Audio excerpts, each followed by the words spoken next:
네, 안녕하세요. 새벽의 남자 김단태입니다. 구글이 정말 모든 걸 다 걸었다, 올인했다 이렇게 얘기하고 싶고요. 인공지능 총력전이 시작된 거 아닌가라는 생각이 들었습니다. 저는 오늘 구글의 개발자 컨퍼런스 2025년 구글 I.O.를 리뷰하도록 하겠습니다. 자, 그래서 이론이 현실이 된다라는 캐치프레이즈로 구글 I.O. 2025가 시작이 됐고요. 방금 키노트 스피치가 끝났는데 정말 너무 깜짝 놀랐어요. 원래는 영상이나 보면서 자야겠다 이렇게 생각을 하고 있는데 영상을 보면서 잠이 점점점 깨서 결국에는 이렇게 영상을 만들어버리고 말았습니다. 자, 구글이 어마어마한 것들이 참 많겠는데 바로 이런 부분들인 것 같아요. 챗GPT가 나오고 나서 구글이 AI 관련된 제품을 정말 동시다발적으로 만들어내고 있습니다. 지금 여기 있는 것들이 구글이 이제 출시했던 제품들인데요.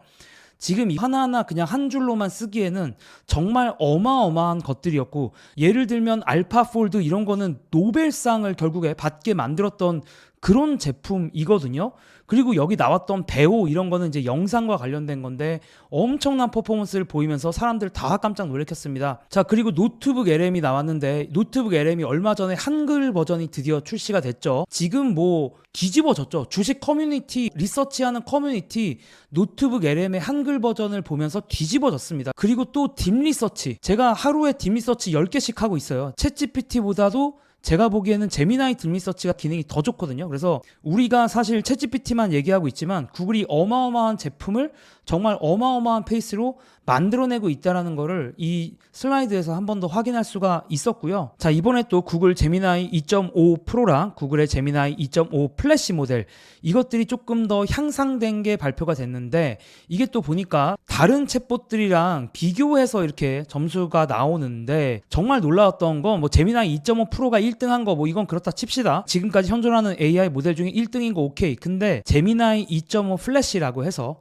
이거는 플래시라는 모델은 기본적으로 경량 모델이거든요. 그러니까 계산 많이 안 하게 만든 그런 모델이 이제 O3보다도 더 좋은 성과를 냈습니다. 그러니까 O3라는 건 이제 챗GPT에서 나온 가장 계산을 빡세게 하는 모델이거든요. 생각을 정말 많이 하는 모델인데, 생각을 많이 하는 모델과 생각을 덜 하는 경량 모델이 붙었는데 경량 모델이 이겼다라는 것 자체가 상당히 놀라운 결과인 것 같습니다. 그리고 제미나이가 2.5 프로 딥싱크라는 새로운 모드가 나왔는데, 이것도 아주 어려운 문제들, 수학이나 코딩에서도 훨씬 더 좋은 성과를 내고 있다라고 하더라고요. 또 한 가지 재밌었던 거는 제미나이 월간 사용자가 4억 명이 넘었대요. 그러면 사실 챗GPT랑 엄청나게 크게 차이가 나지 않거든요. 왜냐면 챗GPT가 가장 마지막으로 공개한 월간 사용자가 5억 명이기 때문입니다. 그래서 최근에 여러 가지 지표를 봤을 때 제미나이, 그러니까 구글의 AI 모델이죠. 이 제미나이의 사용자가 증가하고 있는 건 완전 팩트다라는 말씀 드리고요. AI 개요라고 AI 오버뷰 기능이 벌써 월간 15억 명에게 사용이 되고 있다라고 해요. 구글 검색해 보신 분들은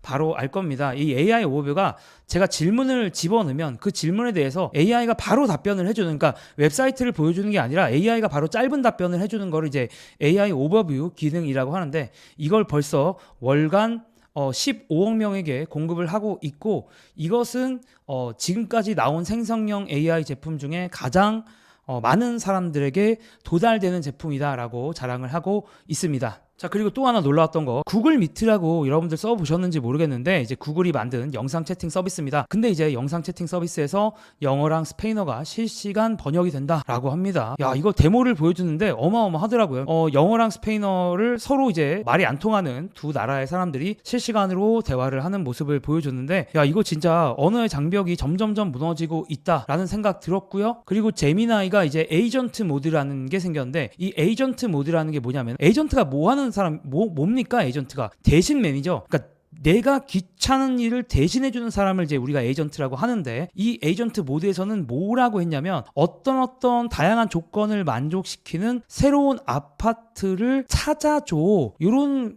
명령을, 오다를 내렸습니다. 이 오다를 제미나이 에이전트 모드한테 내리고 나니까 자기가 이제 계획을 수립을 하는 거야. 검색어 입력한 사람의 기준에 맞는 아파트를 찾고, 그리고 그거를 뭐 테이블로 표시를 하고, 그리고 이제 그거를 결국엔 다 가봐야 되니까 그거에 대해서 언제 그 아파트를 다 갈 수 있을지 스케줄링을 해서 아예 연락도 한 다음에 캘린더에 구글 캘린더에 집어넣는다.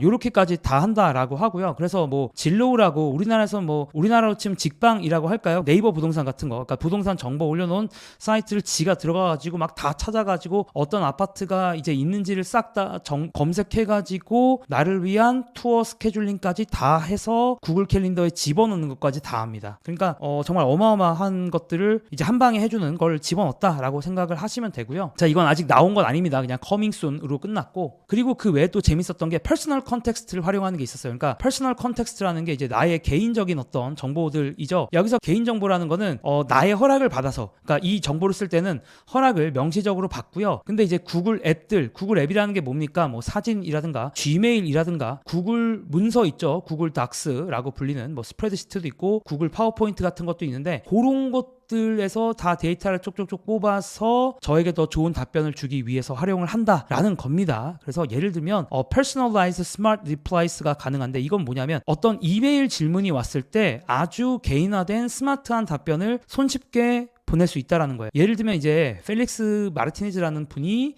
순다 피차이 구글 CEO죠. 구글 CEO한테 내가 가족들을 데리고 콜로라도에서 유타까지 갈 건데, 야 너가 사실 그 길을 가본 적이 있잖아. 그러면 거기에 좀 갈만한 거나 내가 참고할 만한 팁이라든가 이런 거 없니? 라고 이렇게 물어봤습니다. 그랬더니 자, 원래라면 그냥 이거에 대해서 답변을 제가 막 예전에 문서들을 찾아보면서 블라블라블라 적어야 되겠지만, 이제 스마트하게 답변을 보낼 수가 있어요. 그래서 이 이메일에 대해서 내가 지금까지 받았던 이 여행과 관련된 이메일, 이 여행과 관련된 문서 이런 거를 싹 다 뒤져가지고 답변을 미리 다 써놓는 거야. AI가 내가 갖고 있는 문서를 모조리 다 보고 답변을 다 쓰는데, 더 소름 돋는 건 뭐냐면 내가 보통 쓰는 스타일로, 내가 이미 Gmail 쓴 것도 어떻게 쓰는지 다 아니까 내가 마치 쓴 것 같은 그런 느낌을 써서 답변을 쓴다라는 거예요. 그러니까 소름 돋는 거죠. 결국 나는 뭐만 하면 된다? 나는 딸깍만 하면 바로 답변이 갑니다. 자, 이것도 당장은 안 되는데 이제 유료 구독자들한테 Gmail에서 가능해진다라고 하더라고요. 그래서 제가 뭐 이따가도 말씀드리겠지만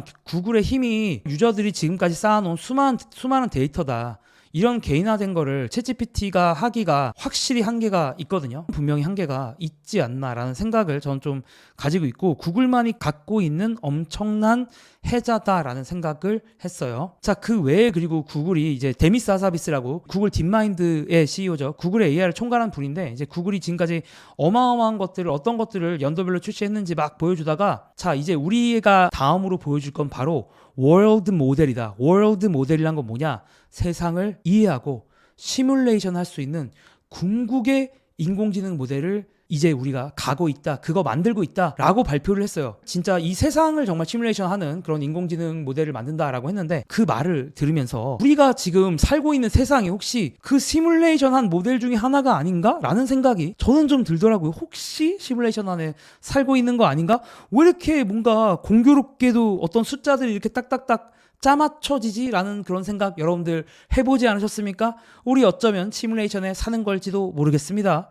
자, 그러면서 우리가 더 잘 만들 수 있는 이유, 구글이 더 잘 만들 수 있는 이유 중에 하나는, 구글이 이미 배우라고 하는 아마 영상 모델 관심 있는 분들은 다 아실 텐데, 배우라는 영상 모델을 가지고 있는데, 그 배우라는 영상 모델을 보면 물리에 대한 이해도가 깊거든요. 이게 지금 보면 끈끈한 액체가 이렇게 떨어지는 영상인데, 이 영상을 보시면 얼마나 물리적인 거에 대한 이해도가 배우라는 모델이 있는지 알 수 있어요. 그래서 이 배우라는 모델에 있는 것들을 활용을 해서 이 월드 모델을 만들어 나갈 거다라고 얘기를 했습니다. 그러니까 구글이 만든 수많은 이런 서비스들, 수많은 인공지능 서비스들 사이에서 시너지를 낼 수가 있다라는 거를 보여준 거죠. 제가 가장 먼저도 보여드렸지만 구글은 정말 지난 2년 사이에 어마어마하게 많은 인공지능 모델들을 만들었고, 결국에는 이 모델들 사이에서도 수많은 시너지가 만들어지고 있는 과정 속에 있습니다. 이게 진짜 구글이 무서운 이유 중에 하나고요. 자, 그리고 또 하나 놀라운 거, 구글이 이제 XR이라고, 뭐 애플의 비전 프로 생각하시면 되고 메타의 레이벤 글라스 생각하시면 되는데, 구글이 이번에는 확장 현실과 관련된 안경을 공개했습니다. 이제 뭐 누구는 어그멘티드 리얼리티다, 누구는 익스텐디드 리얼리티다라고 하면서 뭐 각자 그 이제 이름은 다른데 쉽게 말하면 뭐 스마트 글래스 같은 거예요. 그런 거를 공개를 했다라고 합니다. 다만 좀 재밌는 건 구글은 어떤 방식이 대세가 될까에 대해서는 약간 의문이 있더라고요. 예를 들면 이렇게 전체적으로 고글처럼 이렇게 전체를 다 가리는 그런 형태도 만들 거고, 아예 안경 같은 형태도 만들 거다. 그러니까 비전 프로 같은 것도 만들 거고, 메타가 만드는 레이반 글라스 같은 형태도 만들 거다라는 식으로 이야기를 했어요. 그래서 이런 것도 만들고 이런 것들 만들 거다 라고 얘기를 했고요. 재미있는 게 이게 삼성과 퀄컴과 협력을 한다고 하더라고요. 프로젝트 이름이 무한이야, 무한. 그래서 한국 사람이 지은 느낌이죠. 이 무한이라는 프로젝트고 아마 올해 말쯤에 나올 거다라고 합니다. 자, 그 외에도 너무 반가웠던 이름 중에 하나가 구글의 이 스마트 글라스 프로젝트의 협력사들 중에 나오는 회사가, 여기 뭐 여러분들이 아시는 네이버도 있지만 여기 이제 왼쪽에 표시가 된 회사가 어메이즈라는 회사인데, TMI인데 이제 한국 스타트업이라서 너무 반가웠고, 또 제 지인들이 진짜 많은 회사예요. 그래서 제 지인이 창업한 회사가 또 여기 들어가서 너무나도 반가웠다라는 말씀 하나 드리고요. 자, 그 외에도 안경을 만드는데 또 반가운 이름이 나왔어요. 그러니까 와비파커 같은 이 안경 브랜드도 있었지만 또 요즘에 핫한, 대한민국의 핫한 브랜드죠. 바로 젠틀몬스터도 이 안드로이드 XR 프로젝트를, 이 스마트 글라스 프로젝트를 함께 한다라고 하고요. 자, 그 외에도 배우가 이제 엄청난 영상 퀄리티로 사람들한테 깜짝 놀래켰는데, 참고로 배우가 뭐냐면 텍스트를 집어넣으면 영상이 나오는 그런 인공지능 모델입니다. 근데 이제 배우가 얼마 전에 배우 2가 나왔었고, 자, 오늘 드디어 배우 3가 공개가 됐는데, 배우 3에서 놀라운 거는 뭐냐? 소리가 납니다. 효과음이나 배경 소음, 또 대화까지도 나와요. 그러니까 정말 어마어마한 게 또 나와 버렸습니다. 지금까지는 소리가 안 됐는데 이제 소리까지 돼버리니까, 자, 배우가 과연 앞으로 또 얼마나 대단한 걸 할 수 있을까? 사실 이거는 지금 완전히 초격차를 벌리고 있거든요. 그러니까 오픈 AI가 소라를 출시하긴 했는데, 소라랑은 이미 배우 나왔을 때부터 격차가 많이 났는데, 아예 여기는 음성까지 집어넣어가지고 훨씬 더 초격차를 벌려버렸다라는 생각이 들고, 이게 이런 게 가능했던 이유는 아무래도 영상 데이터를 가장 많이 갖고 있는 회사가 구글이었기 때문이 아닐까라는 생각을 합니다. 자, 그 외에도 가장 깜짝, 오늘의 최고 서프라이즈, 저는 이것 때문에 영상 만들어야겠다라고 생각했는데, 구글이 결국에 공식 자기들의 검색창에 AI 모드를 넣었어요. 그러니까 제미나이라는 별도 웹사이트에 넣은 게 아니라 구글닷컴을 들어가면 AI 서비스를 바로 이용할 수 있게 됐고, 그 AI 모드는 제미나이 2.5와 함께 하게 됐습니다. 지금까지 구글의 창에는 우리가 간단한 거 치지 않았습니까? 오늘 날씨, 뭐 서울 날씨, 아니면 뭐 네이버, 뭐 이런 거 우리가 입력했잖아, 원래는. 아니면 뭐 김단태, 뭐 이런 거 입력했는데, 이제는 아주 장문의 긴 질문을 할 수가 있습니다. 그래서 뭐 I'm furnishing my new studio and I want a mid-century modern with retro contemporary pop style, 뭐 이렇게 얘기하는데, 뭐 이런 거죠. 내가 내 스튜디오, 그러니까 스튜디오가 아마 원룸 같은 거를 스튜디오라고 할 거예요. 내가 지금 내 집을 원룸 꾸미고 있는데 뭔가 mid-century modern의 retro contemporary pop style, 이게 뭔 소리인지 하나도 모르겠지만 어쨌든 이런 느낌의 인테리어를 원한다. 어떤 아이템들이 필요할까라고 물어보니까 이 긴 질문에 대해서 검색을 하나만 하는 게 아니야. 그러니까 구글이 이 긴 질문을 답변하기 위해서 바로 답변하는 게 아니라 각각 필요한 것들을 내부적으로 나눠서 검색을 하고 무려 122개 사이트나 보면서 이걸 다 조합해서 답변을 내고 있습니다. 그래서 자, 너가 원하는 그런 retro, contemporary and mid-century modern 스타일 하려면 이런 아이템들이 있어야 될 것 같다라고 답을 하고 있습니다. AI 모드가 엄청 복잡한 거에 대해서 답을 해줄 수가 있는 거고요. 자, 그 외에도 또 복잡한 거 가능합니다. I'm buying my first home. Help me research the housing market within commuting distance of Salt Lake City라고 해서, 이게 뭔 소리냐? 내가 첫 번째 집을 사는데 내가 이제 솔트레이크 시티에서 뭔가 출퇴근할 수 있는 정도의 거리에 있는 그런 부동산을 검색해서 좀 찾아줘. 이렇게 여러 가지 조건들을 집어넣습니다. 나의 첫 번째 집을 위해서. 그러니까 또 여기서도 36개나 검색하고 26개나 되는 사이트를 본 다음에 나만을 위한 집을 이제 추천을 해주는 거죠. 엄청나게 긴 자연어 질문에 대해서도 이제 답을 할 수 있는 모드가, 물론 지금 원래는 기존에 제미나이에 있었는데 놀라운 건 이걸 구글닷컴에 넣었다라는 거예요. 자, 이걸 구글닷컴에 넣은 이유가 왜 놀랍는지는 조금 더 뒤에서 얘기를 해보도록 하고요. 우리 그리고 또 쇼핑까지도 먹으려고 하는데요. 우리 집에는 라이트 그레이한 색깔의 소파가 있고 나는 러그를 찾고 있어. 방을 좀 더 밝게 만들기 위한 러그를 찾고 있으라고 검색을 했더니 이제 구글이 뭔가 쇼핑과 관련된 것까지 이제 탐을 내는 모습을 보여주는데, 이제 쇼핑 모드로 가서 이제 막 여러 사이트를 뒤진 다음에 잘 어울리는 러그를 추천을 해줍니다. 그리고 그 외에도 옷 같은 것도 이제 검색을 할 수가 있는데, 옷에 재밌는 모드가 또 하나 들어갔어요. 구글에서 내가 옷을 검색을 한 다음에 그 검색할 때 특정 옷에 대해서 try it on, 그러니까 한번 입어보는 모드가 있습니다. 그래서 이 입어보기 모드를 딱 누르면 사진을 고를 수가 있는데, 거기서 나 혼자 나온 사진이 있으면, 내가 있는 사진이 있으면 내가 원한 아까 봤던 이 옷 있죠? 이 옷을 그대로 입은 모습을 AI로 합성해 줍니다. 야, 미쳤다. 근데 내 몸의 상태까지도 이렇게 그냥 이거 대충 붙이는 게 아니라 이 옷의 어떤 모양이나 사이즈까지 다 고려해서 합친다라고 하더라고요. 그리고 여기서 딸깍, 여기 보이십니까? $139 보이죠? 이거 딸깍하면 바로 구글페이를 통해서 살 수가 있습니다. 야, 이거 아마존 옥상 위로 따라와, 뭐 이런 느낌이죠. 그래서 나만을 위한 쇼핑 에이전트까지 만들어 버렸다. 구글이 참 무섭다 라는 생각했습니다. 자, 그 외에도 이번에 구글 서치에서는 나만을 위한 맞춤복 같은 그런 검색 결과를 보여주고 있는데요. 어떤 게 있냐면, 구글의 검색을 Good Date Night Restaurant for Saturday Night, 그러니까 어떤 여자랑 밤에 데이트하기 위한 저녁에 갈 그런 식당을 찾아달라 이렇게 검색을 하니까, 지금까지 너가 지메일이나 너의 검색을 통해서 알았던 너의 최근에 관련된 레스토랑 그 예약 정보나 이런 걸 보고 그거에 기반해서 네가 좋아할 만한 레스토랑을 추천해 주겠다라고 합니다. 그러니까 나의 지난번에 검색 정보, 나의 지메일에 있는 정보까지 다 활용해서 결과에 활용하겠다. 나에게 더 좋은 검색 결과를 주기 위해서 활용하겠다라는 거죠. 그래서 무섭습니다. 그래서 내가 또 내시빌에서 이번 주말에 할 거 뭐 알려줘 하면은 이제 하나만 검색하는 게 아니야. 검색을 막 10개씩 해. 사이트는 막 15개씩 들어가 보고 내 지메일도 들어가 보면서 어떻게 하면 나한테 좀 더 맞춤형 답변을 줄 수 있을까를 고민해서 답변을 준다라는 거고요. 그리고 여기서 이제 내가 내시빌에서 할 수 있는 액티비티를 물어봤는데, 내가 지메일을 봤더니 갤러리 아트와 관련된 뉴스레터를 구독하니까 아, 얘는 예술을 좋아하는구나. 그럼 예술 관련된 액티비티를 추천해 줘야겠다라고 하면서 예술 관련된 액티비티에 대한 정보가 이렇게 나옵니다. 자, 그리고 또 지메일을 봤더니 내시빌에 갈 때 허튼이라는 호텔에 예약을 했어요. 허튼 소리 하지 않겠습니다.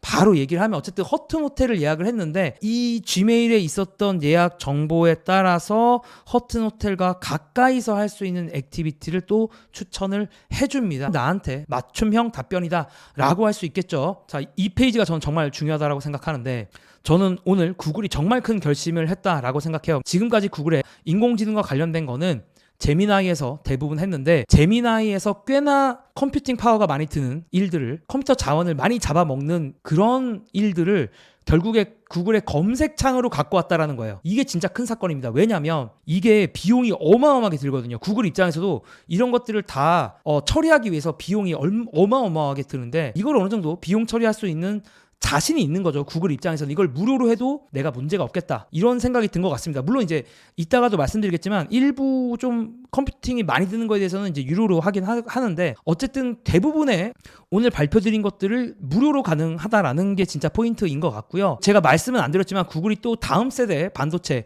구글만의 AI 반도체를 또 발표하면서 엄청나게 또 저비용으로 이런 AI를 처리할 수 있다라고 얘기를 했거든요. 근데 어쨌든 구글이 이제 자신이 있는 거죠. 뭐가 자신이 있냐? 구글의 메인 제품, 구글의 핵심 제품에 이 AI를 탑재할 수 있는 자신감이 생긴 겁니다. 이 자신감은 두 가지 자신감이라고 생각을 하는데요. 하나는 비용에 대한 자신감. 자, 우리 이제 저렴하게 AI 처리할 수 있어 라는 거고, 또 하나는 퀄리티에 대한 자신감이 생긴 것 같습니다. 왜냐하면 퀄리티가 구리다고 생각하면 이거를 절대 구글의 메인 페이지에 집어넣을 수가 없거든요. 그래서 구글이 진짜 이제는 준비가 됐다라고 판단을 하는 것 같고, 어떻게 보면 챗GPT와 총력전, 인공지능판 왕자의 게임을 하고 있는 거다라고 생각을 하시면 되겠습니다. 구글은 인공지능의 왕이 되고 싶은 것 같고요.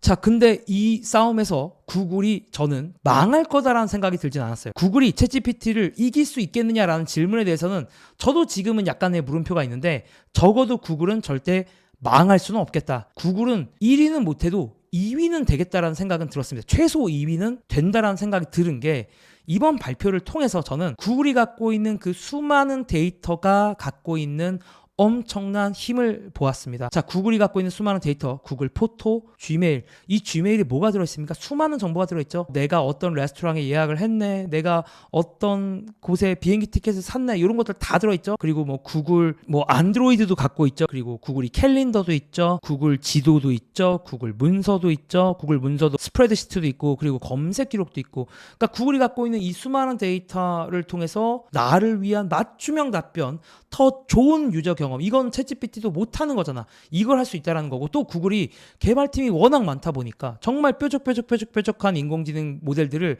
정말 많이 만들었거든요. 그래서 그 모델들 간에도 시너지가 생길 수 있는 여지가 이번 발표를 통해서 제가 많이 느꼈다라는 겁니다. 아까도 말씀드렸던 그런 월드 모델이 구글의 영상 모델인 베어 모델에 있는 것들을 활용한다라고 했을 때, 야, 소름이 돋더라고요.